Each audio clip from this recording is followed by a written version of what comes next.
বন্ধুরা, আশা করি তোমরা সবাই ভালো আছো। তোমার চ্যানেলে তোমাদের সবাইকে স্বাগতম। তো স্বাভাবিকভাবে উচ্চ মাধ্যমিক থার্ড সেমিস্টার শেষ হয়েছে, এখন উচ্চ মাধ্যমিক ফোর্থ সেমিস্টারের প্রিপারেশন চলছে এবং এমত অবস্থায় যে বিষয় সেটা হচ্ছে আমাদের থার্ড সেমিস্টারের রেজাল্ট কিন্তু খুব তাড়াতাড়ি প্রকাশিত হতে চলেছে। আমরা যেটা বলেছিলাম যে তোমাদের রেজাল্ট স্বাভাবিকভাবে অক্টোবরের লাস্ট উইকের দিকে বেরোনোর সম্ভাবনা, কিন্তু আমরা লাস্ট মুহূর্তে যে তথ্য পাচ্ছি তাতে করে নভেম্বরের ফার্স্ট উইকেও কিন্তু তোমাদের রেজাল্ট বেরোতে পারে। তো যাই হোক, তোমার অক্টোবরের লাস্ট উইক বা নভেম্বরের ফার্স্ট উইক এর মধ্যে কিন্তু তোমাদের রেজাল্ট বেরোবে। এটা নিয়ে তোমরা একদম নিশ্চিন্ত থাকতে পারো। তোমরা যথারীতি অনলাইনে রেজাল্ট দেখতে পাবে এবং রেজাল্টের লিঙ্ক যথারীতি আগে বলাটা ঠিক নয়, যখন আমাদের নোটিশটা দেবে সেই নোটিশের সঙ্গে আমরা অবশ্যই জানিয়ে দেবো বা আমরাও থাকার চেষ্টা করবো সরাসরি তোমাদের দেখার জন্য। এবার যেটা কথা হচ্ছে যে এবছরে পাশের হার কেমন, দেখো হারের দিকটা বিচার করলে খুব একটা লাভবান হওয়া যাবে না, কারণ এবছর 6,60,343 জন ক্যান্ডিডেট ছিল। কথাটা বুঝতে হবে, এই জায়গাটায় কিন্তু একটা বড় খেলা রয়েছে। কারণ প্রথমেই 80,000 ছেলে মেয়েকে বাদ দিয়ে দেওয়া হচ্ছে, কারণ 79,528 জন ছাত্রছাত্রী কিন্তু এর মধ্যে অ্যাবসেন্ট। মানে বুঝতেই পারছো, প্রায় 10%-এরও বেশি ছাত্রছাত্রী কিন্তু অ্যাবসেন্ট, যারা কিন্তু পরীক্ষা দেয়নি। তাহলে সেই হিসাব করলে কিন্তু স্বাভাবিকভাবে 100%-এর মধ্যে তো 10% বাদই হয়ে গেল পাশের হাত থেকে, কারণ যারা পরীক্ষা দেয়নি তাদের তো আর পাশ করানো সম্ভব নয়। তো সেই কথাটা তোমাদের বলা যে 6,60,343 জন পরীক্ষার্থী, তার মধ্যে অ্যাবসেন্ট 79,528 জন ছাত্রছাত্রী। বুঝতে পারছো কি বললাম? এবং নভেম্বরের ফার্স্ট উইকে রেজাল্ট দেওয়ার সম্ভাবনা আছে এবং আমরা জানি আমাদের পরবর্তী পরীক্ষা রয়েছে 12ই সেপ্টেম্বর 12ই ফেব্রুয়ারি থেকে 27 ফেব্রুয়ারি, ফোর্থ সেমিস্টার যেটা পরীক্ষা রয়েছে। এবার কথা হচ্ছে, এই মুহূর্তে যে তথ্যটা পাওয়া গেছে তাতে হচ্ছে প্রত্যেক সাবজেক্টের, অর্থাৎ তোমার যে 6টা সাবজেক্ট বলো বা 5টা সাবজেক্টের বলো, সেই প্রত্যেক সাবজেক্টে টোটাল মার্ক কত এবং সেই টোটাল মার্কের মধ্যে তুমি কত পেয়েছো, মানে থার্ড সেমিস্টারের টোটাল মার্ক কত, সেখানে তুমি কত পেয়েছো, এই দুটো বিষয় উল্লেখ থাকার কথা আছে। অর্থাৎ তাহলে তুমি কি কি দেখতে পাবে অনলাইনে তুমি তোমার অ্যাডমিট কার্ডের যে রোল নম্বর, সেই রোল নম্বরটা পুট করলে, ডেট অফ বার্থডে পুট করতে হতে পারে। পুট করার সঙ্গে সঙ্গে তোমাকে ক্লিক করতে হবে। ক্লিক করলে তুমি যথারীতি তোমার রেজাল্টটা কিন্তু দেখতে পাবে। কি বললাম, বোঝা গেল? রেজাল্ট দেখতে পাওয়ার জন্য সেখানে তোমার নাম, স্কুল, তোমার রোল নম্বর, রেজিস্ট্রেশন নম্বর, এগুলো স্বাভাবিকভাবে যেমন দেখতে পাবে, তার সঙ্গে তোমার যে সাবজেক্টগুলো রয়েছে প্রত্যেকটা সাবজেক্ট দেখতে পাবে।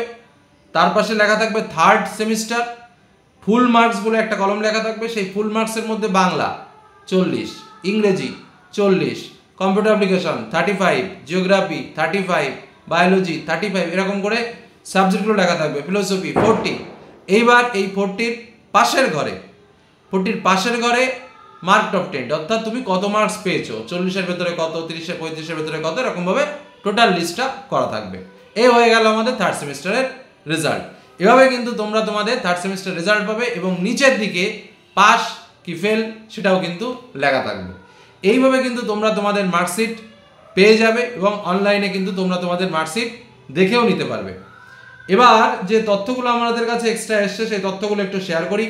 উচ্চ মাধ্যমিক তৃতীয় সেমিস্টারের ফলাফল নিয়ে বড় আপডেট দিল উচ্চ মাধ্যমিক শিক্ষা সংসদ। ইতিমধ্যে 22 সেপ্টেম্বরের পরীক্ষা হয়ে গেছে এবং রেজাল্ট বেরোনোর কথা অক্টোবরের মধ্যে ছিল, কিন্তু একটু পিছিয়ে রেজাল্ট বের হচ্ছে নভেম্বরের মাসের প্রথম সপ্তাহে। ঠিক আছে, যেসব পরীক্ষার্থীরা কোনো কারণে অনুপস্থিত ছিলেন তারা আবার চতুর্থ সেমিস্টারের সাথে সাপ্লিমেন্টারি পরীক্ষা দিতে পারবে। একই সঙ্গে যেসব ছাত্রছাত্রীরা অসফল হবে অর্থাৎ ফেল করবে, তারা তৃতীয় সেমিস্টারের কোনো পেপারে সেই পেপারটিতে তারা চতুর্থ সেমিস্টারের সাথে পরীক্ষা দেওয়ার সুযোগ পাবে। আচ্ছা, এই যে কথাগুলো আমি বলছি, এই কথাগুলো কিন্তু সভাপতি চিরঞ্জীব ভট্টাচার্যের কথা, তারই ঘোষণা অনুসারে এই কথাগুলো তোমাদের সামনে তুলে ধরা। রেজাল্ট ছাত্রছাত্রীরা অনলাইনে দেখতে পাবে, বিষয়ভিত্তিক নম্বর এবং সর্বমোট নম্বর অনলাইনে তোমরা দেখতে পাবে। কোনোরূপ মেধা তালিকা প্রকাশ করা হবে না। মার্কশিট অথবা নম্বরের হার্ড কপি একসাথে চতুর্থ সেমিস্টার রেজাল্টের সঙ্গে দেওয়া হবে। এবার কথা হচ্ছে, যেটা তোমরা অনলাইনে দেখতে পেলে সেটা তোমরা প্রিন্ট আউট করে রাখবে এক কপি, কারণ তোমাদের হাতে কোনো হার্ড কপি বা কোনো মার্কশিট কিন্তু দেওয়া হবে না।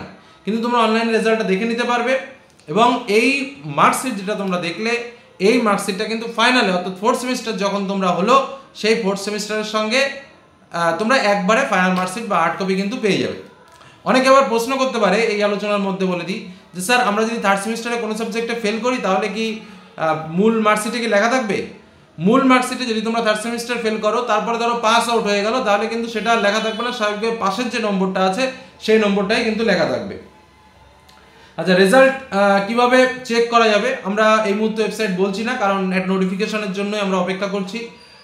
22শে অক্টোবর এই বিষয়ে বিস্তারিত নির্দেশিকা জারি করবে সংসদ, এরকমই কথা ছিল, কিন্তু যদি এখনো পর্যন্ত নির্দেশিকা জারি করেনি, সংসদ নিজস্ব ওয়েবসাইটে রেজাল্ট দেখাবে স্বাভাবিকভাবে। West Bengal council of higher secondary education result বলে সার্চ করলেও তোমরা পাবে। এবং উচ্চ মাধ্যমিকের সভাপতি চিরঞ্জীব ভট্টাচার্য জানান, তৃতীয় সেমিস্টার পরীক্ষা শেষ হওয়ার 1.5 মাসের আগেই ফল বেরিয়ে যাওয়ার কথা। তৃতীয় সেমিস্টারে ওএমআর শিটে মূল্যায়ন কম্পিউটারের মাধ্যমে করা হয়েছে, ফলে দ্রুত রেজাল্ট বেরোবে। নভেম্বরের প্রথম সপ্তাহে রেজাল্ট বেরোতে পারে, এবং সেটা কবে বেরোবে সেই বিষয়ে আমরা খুব তাড়াতাড়ি জানিয়ে দেব। আর কীভাবে রোল নম্বরটা চেক করবে, এই রেজাল্টটা চেক করবে সেটার বিষয়ে বলা রয়েছে যে ওয়েবসাইটে স্টুডেন্টদের রোল নম্বর, রেজিস্ট্রেশন নম্বর দিয়ে রেজাল্ট চেক করা যাবে। এই পর্যন্ত তথ্য আমাদের কাছে রয়েছে, যেটা তোমাদের সামনে শেয়ার করলাম। তাহলে ওভারঅল অনেকে বলতে স্যার পাশের আর কেমন, দেখো তোমাদের কাছে এটা পরিষ্কার কথা বলি, পাশের আর যথেষ্ট স্ট্যান্ডার্ড থাকবে। তবে ওই যে বললাম প্রায় 70,000 ছাত্রছাত্রী পরীক্ষায় দেয়নি, তো স্বাভাবিকভাবে তারা তো পাস হবে না। আর এখন যদি 2-1% কম থাকে, দেখবে আবার যেহেতু সাপ্লিমেন্টারি পরীক্ষা রয়েছে, সেই সাপ্লিমেন্টারি পরীক্ষা দিয়ে আবার পাশের একটা যথারীতি বেড়ে যাবে। এবং যেহেতু এমআরশিটে পাশের আর আমরা ক্লাস 11-এর পরীক্ষা দিয়ে তো অভিজ্ঞতা আমাদের বলছে যে শর্ট টাইপের প্রশ্নে পাশের আর প্রায় 99%-এর কাছাকাছি থাকে, মানে ফেল করে না বললেই চলে। আশা করি আমরা তার কাছাকাছি রেজাল্ট পাবো। কিন্তু যেটা আমাদের ব্রড টাইপের কোশ্চেন, সেই ব্রড টাইপের কোশ্চেনের জন্য কিন্তু আমাদের ফুললি প্রিপারেশন নিতে হবে, আমাদের ভালো করে পড়াশোনা করতে হবে। পাঠ্য বইয়ে একাধিক প্রশ্ন রয়েছে। আমরা আমাদের সাজেশন পর্ব শুরু করেছি, অধ্যায়ভিত্তিকভাবে রেডি করা শুরু করেছি। মোটামুটি আশা রাখছি খুব তাড়াতাড়ি তোমাদের সামনে কোন কোন অধ্যায় থেকে কোন কোন প্রশ্নগুলো ইম্পর্টেন্ট সে বিষয় নিয়ে আলোচনা করতে পারবো, বা ইম্পর্টেন্ট কোশ্চেন তোমাদের সামনে শেয়ার করতে পারবো, কোনগুলো ভালো করে প্র্যাকটিস করবে। শিক্ষকরা সে বিষয়ে কাজকর্ম শুরু করে দিয়েছে, এবং আশা করি তোমাদের কাছে সেগুলো তুলে ধরতে পারলে তোমরাও তোমাদের পড়াশোনাটাকে দ্রুত গতিতে এগিয়ে নিয়ে যেতে পারবে। যেহেতু এবার প্রথম টাইম, আমাদের হাতে সময় কম, সেহেতু আমরাও চেষ্টা করছি সঠিকভাবে তোমাদের সামনে প্রশ্নগুলো তুলে ধরার, এবং টেনশন ফ্রিলি যাতে তোমরা পড়তে পারো। সামান্য কিছু প্রশ্ন কমাতে পারলেও অনেকটা রিল্যাক্স তোমরা ফিল করবে, কারণ আমাদের যে প্রশ্ন সেই আগের মতো আর নেই যে 5টা-7টা প্রশ্ন পড়ে পরীক্ষার হলে গেলাম আর সব কমন নিয়ে চলে আসলাম।